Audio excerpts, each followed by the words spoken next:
If you need to request a refund, follow these steps to ensure a smooth process. Make sure to gather all necessary information before starting. Step 1. Gather documentation.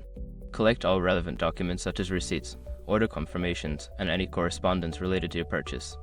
This information will be crucial for your refund request. Step 2. Review refund policy.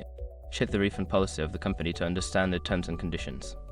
This will help you determine if you are eligible for refund and the process you need to follow. Step 3. Contact customer service. Reach out to the customer service department via phone, email, or chat. Clearly explain your situation and provide the documentation you gathered to support your request.